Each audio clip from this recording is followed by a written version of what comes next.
তো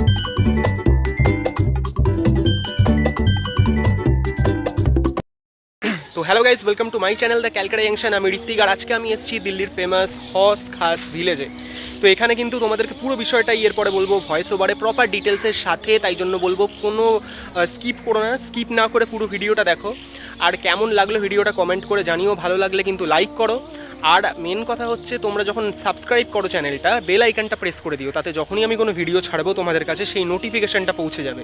তো দেখা হচ্ছে ভয়েস ওভারে পুরো ডিটেলসের সাথে।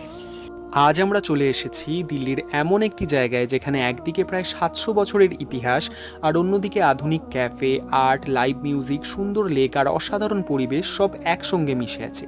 এই জায়গার নাম হজ খাস ভিলেজ।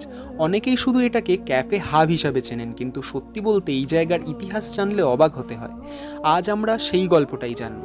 আজকের এই জায়গায় ঢোকার জন্য আমরা আগে থেকেই অনলাইনে 50 টাকার টিকিট বুক করে রেখেছিলাম। অনলাইন টিকিট কেটে রাখার ফলে আলাদা করে লাইনে দাঁড়াতে হয়নি। গেটে কিউআর কোড স্ক্যান করার পর খুব সহজেই আমরা ভেতরে প্রবেশ করলাম।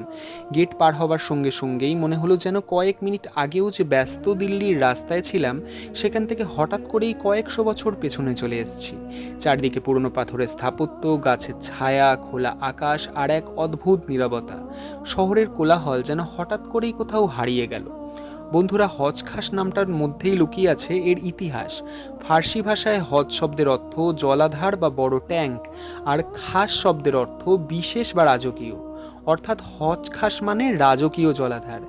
এই একটি নামই আমাদের কয়েকশো বছর আগের দিল্লির গল্প শুনিয়ে দেয়। এখন প্রশ্ন হলো, এই বিশাল জলাধার তৈরি করার প্রয়োজন পড়ল কেন? এর উত্তর জানতে হলে আমাদের ফিরে যেতে হবে ত্রয়োদশ শতাব্দীর দিল্লিতে। সেই সময় দিল্লির জনসংখ্যা দ্রুত বাড়ছিল, কিন্তু সবচেয়ে বড় সমস্যা ছিল বিশুদ্ধ পানীয় জলের। তখনকার শাসক আলাউদ্দিন খিলজি উপলব্ধি করেছিলেন যে দুর্গ বা প্রাসাদ তৈরি করলেই শুধু হবে না, একটি বড় শহরকে বাঁচিয়ে রাখতে হলে দরকার পর্যাপ্ত জলের ব্যবস্থা। আর সেই ভাবনা থেকেই তৈরি হয় এই বিশাল জলাধারের। ভাবতে অবাক লাগে, কয়েকশো বছর আগে তৈরি এই পরিকল্পনা আজও ইতিহাসের পাতায় এত গুরুত্বপূর্ণ হয়ে আছে।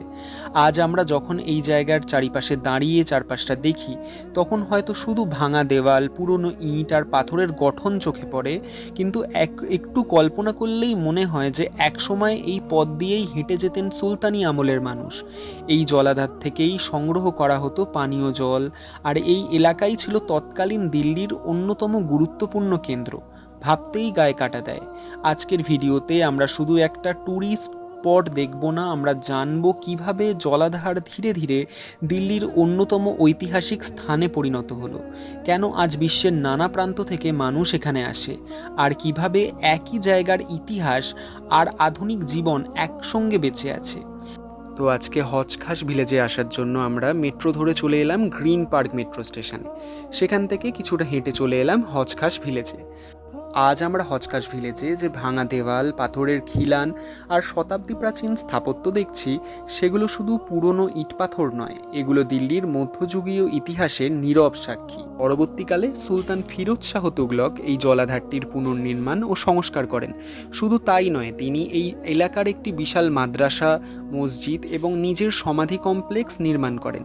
ইতিহাসবিদদের মতে সেই সময় এই মাদ্রাসা ছিল দিল্লি সালতানাতের অন্যতম গুরুত্বপূর্ণ শিক্ষাকেন্দ্র, যেখানে বহু ছাত্র দূর দূরান্ত থেকে এসে শিক্ষা নিতেন। এবার আমরা ধীরে ধীরে এই ঐতিহাসিক কমপ্লেক্সের আরও ভেতরের দিকে এগিয়ে যেতে চলেছি। যত ভেতরে যাচ্ছি ততই মনে হচ্ছে এই জায়গাটা শুধু ইতিহাসের নয়, বরং সময়কে ধরে রাখার এক অসাধারণ উদাহরণ।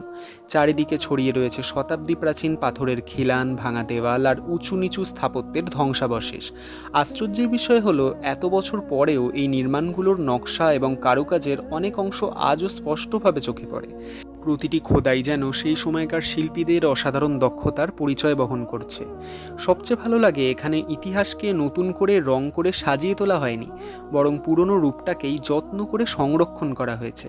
তাই এখানে হাঁটতে হাঁটতে মনে হয় ইতিহাসকে শুধু পড়া নয়, এখানে ইতিহাসকে অনুভব করা যায়। এই কারণেই হজখাস ভিলেজ আজ শুধু ইতিহাসপ্রেমীদের কাছেই নয়, বরং ফটোগ্রাফার, চলচ্চিত্র নির্মাতা এবং ভ্রমণপ্রেমীদের কাছেও অত্যন্ত জনপ্রিয়।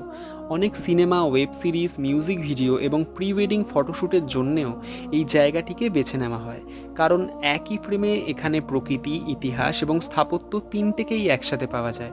আমি যখন এই জায়গাটার চারপাশটা দেখছিলাম, তখন বারবার মনে হচ্ছিল যে দিল্লির ব্যস্ত জীবনের মাঝেও এমন শান্ত, ঐতিহাসিক আর সুন্দর একটি জায়গা লুকিয়ে আছে, সেটা সত্যিই অবিশ্বাস্য। হয়তো এই কারণেই ভারত তো বটেই, কিন্তু বিশ্বের বিভিন্ন দেশ থেকে পর্যটকরা এখানে আসেন, কেউ ইতিহাস জানতে, কেউ ছবি তুলতে, আবার কেউ শুধু এই শান্ত পরিবেশে কিছুটা সময় কাটাতে। এই হজখাস ভিলেজে একদিকে কয়েকশো বছরের পুরনো ঐতিহাসিক স্থাপত্য, আর ঠিক তার পাশেই আধুনিক ক্যাফে, ছোট ছোট বুটিক, আর্ট গ্যালারি আর সুন্দর সাজানো গলি। এই বৈপরীত্যটাই হজখাস ভিলেজকে অন্য সব জায়গা থেকে আলাদা করে তুলেছে। এখানে হাঁটতে হাঁটতে বারবার মনে হচ্ছিল ইতিহাস আর আধুনিকতা যেন পাশাপাশি হাত ধরে দাঁড়িয়ে আছে। একদিকে সুলতানি আমলের স্মৃতি, অন্যদিকে বর্তমান প্রজন্মের প্রাণবন্ত জীবনযাত্রা। খুব কম জায়গাতেই এমন দৃশ্য একসঙ্গে দেখা যায়। চারপাশে লক্ষ্য করলাম অনেক দেশি বিদেশি পর্যটক ঘুরে বেড়াচ্ছেন। কেউ ক্যামেরায় মুহূর্তবন্দি করছেন, কেউ বন্ধু বা পরিবারের সঙ্গে সময় কাটাচ্ছেন, আবার কেউ লেকের ধারে বসে শুধু এই শান্ত পরিবেশটাকে উপভোগ করছেন। সূর্যের আলো যখন ধীরে ধীরে নরম হয়ে আসছিল, তখন পুরো পরিবেশটাই যেন আরও সুন্দর হয়ে উঠছিল। পুরনো পাথরের দেওয়ালে পড়া সেই সোনালি আলো, লেকের শান্ত জল আর চারিপাশের সবুজ গাছপালা, সব মিলিয়ে এমন একটি দৃশ্য তৈরি হচ্ছিল যেটা ক্যামেরায় যতটা সুন্দর লাগে, বাস্তবে তার থেকেও অনেক বেশি ছুঁয়ে যায় মন। আমার ব্যক্তিগতভাবে সবথেকে ভালো লেগেছে এই জায়গার পরিবেশ। এখানে কোনো তাড়াহুড়ো নেই, কোনো অকারণ কোলাহল নেই, শুধু ইতিহাস, প্রকৃতি আর এক অদ্ভুত শান্তির অনুভূতি। দিল্লি ভ্রমণে যদি এমন কোনো জায়গা খুঁজে থাকেন যেখানে কয়েক মুহূর্ত নিরিবিলি সময় কাটানো যায়, তাহলে হজখাস ভিলেজ অবশ্যই আপনার তালিকায় থাকা উচিত। আজকের মতো তাহলে এখানেই শেষ করছি আমাদের হজখাস ভিলেজ ভ্রমণ। আশা করি ভিডিওটি তোমাদের খুবই ভালো লেগেছে। যদি ভালো লেগে থাকে তাহলে ভিডিওটিতে একটি লাইক করবে, একটি কমেন্ট করবে আর জানাবে তোমাদের এই ভিডিওটা কেমন লাগলো। আর যদি এখনও দ্য ক্যালকাটা জাংশন চ্যানেলটি সাবস্ক্রাইব না করে থাকো, তাহলে এখনই সাবস্ক্রাইব করে বেল আইকনটি প্রেস করে দেবেন, যাতে যখনই আমরা আগামী ভ্রমণের ভিডিওগুলো পোস্ট করব তোমাদের কাছে নোটিফিকেশান পৌঁছায়।